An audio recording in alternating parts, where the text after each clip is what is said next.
Questions for the record. Today is what is known as Pesach Sheni, the second Passover. And it's not extremely famous in the outside world. If you're in the inner circle of the Orthodox world, or perhaps in Israel, it's known. It's written in the Bible.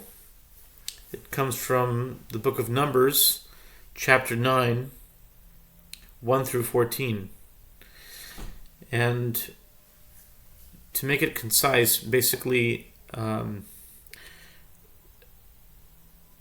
they did the Passover on the regular time, which would be in the 14th day of Nisan. They did the Korban Pesach, the Passover offering.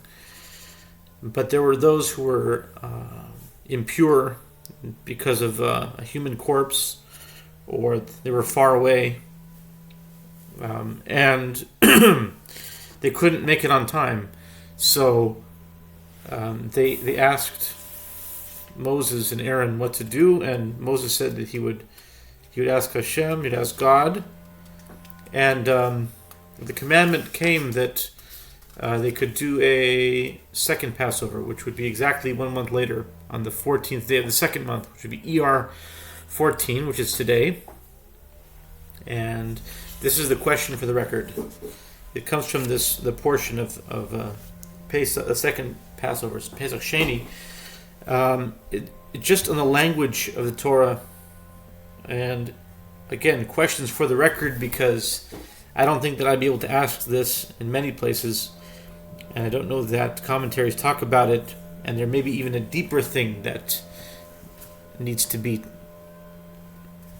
spoken. So that's why I'm asking it for questions for the record. After Moses had said, let's hear what Hashem has to say about this matter, the words came like this. I'll read it first in English and in Hebrew, and then ask the question. V'yidaber Hashem el Moshe Emor, and God spoke to Moses, saying, Daber b'nei Israel, speak to the children of Israel, saying, Ish, a man.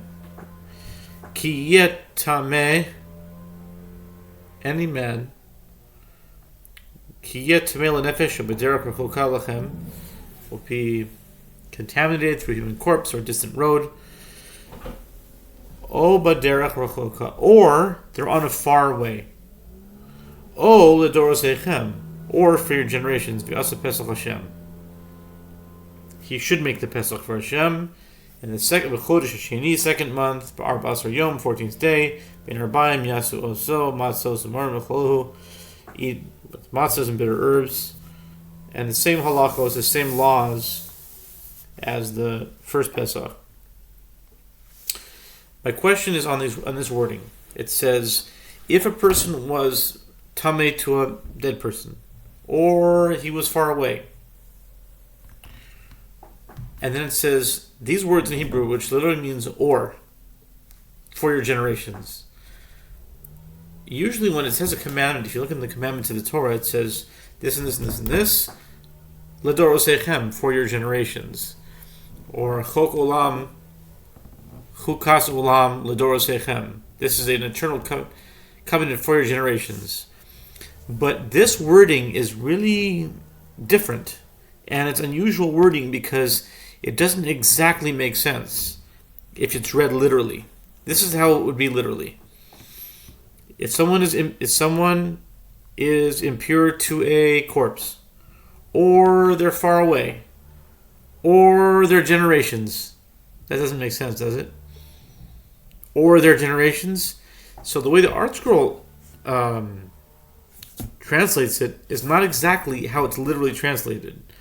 O l'dorosechem means or for your generations. But the way they say it is,